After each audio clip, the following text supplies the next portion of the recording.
How y'all doing tonight? Good. Cool. So I'm gonna do a poem, and it's called Temples. Pick it up. Like this. All right. Can y'all hear me? Yeah. Okay. You were 7 when you learned that you were a temple.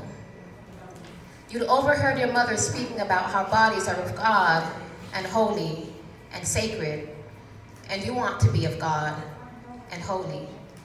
And you don't know what sacred means, but you want to be that too. You are 8 when you learned that being a temple means sometimes housing the broken bones and broken souls of equally broken men your mother loved, bringing them around you.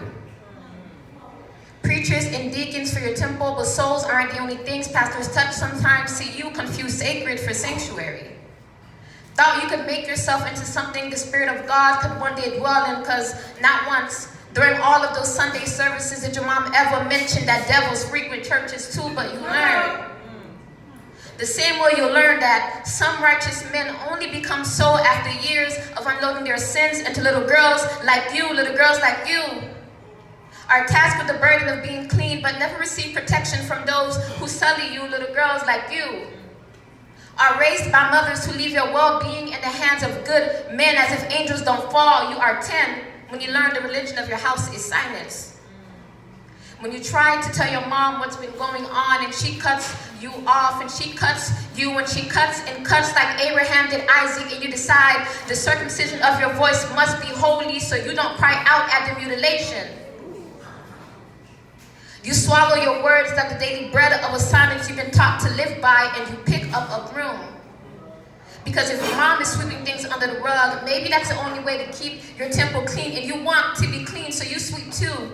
And at 12, you wonder if that mountain of a rug is tall enough for God to finally notice. You are 13 when you find yourself losing your religion, your silence.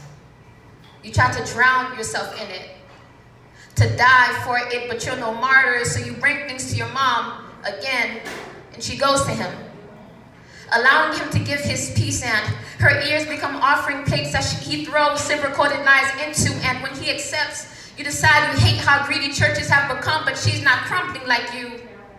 Not dying on the inside, those sins are your cross to bear. Your silence, the nails pin you against them, and you've lost count of how many times you've died, yet there's never anyone there to bear witness to your resurrection, so you hang there as both the broken temple and its broken God. You are 15 when you decide maybe it's your fault.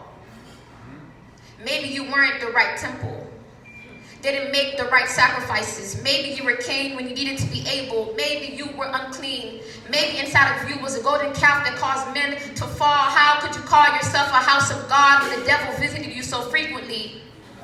They say, if the eye is the cause of the sin, then rid yourself of it. But what do you do when it's your temple? When it's your body, when your skin reminds you of every sacrilegious act that's been performed there, when your eyes are stained glass that hides what's really going on in your church, when your smile is the choir drowning out the gospel of your voice, when your vagina has spent years being a confessional box for the unmentionables of men. Things they're too afraid to tell God themselves, so they dump them onto you. Forgive me, Father, for I have sinned. Forgive me, Father, for I have sinned. How do you forgive fathers and brothers and uncles who sin against you? Against you is the gospel of silence you've been taught to live by. But what do you do when you find yourself losing your religion? But you've forgotten how to scream. And your hands are too busy holding your crumbling walls together, so you can't bring them up to praise or beg or both. Or none. At 18, you decide you are neither of God nor are you holy. And through the context clues of your experiences, you learn that sacred means secret, and you can no longer be that either. You've learned that even churches get desecrated. Synagogues get burned, mosques get defiled, so no wonder temples like you get broken into by holy men to whom missionary is just a position. They ripped the pages of your truth out of you and called them apocryphal. They brought to you silence and broke you down when you decided to stop praying to it or being prayed to it. They are one and the same to you now. You are 18. And all that is left of you are broken walls and the bones of a dead religion.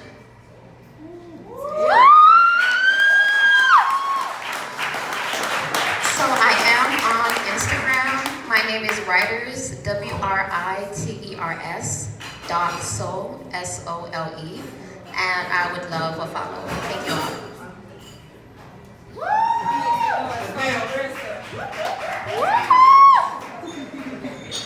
Make some noise for Marissa, ladies and gentlemen.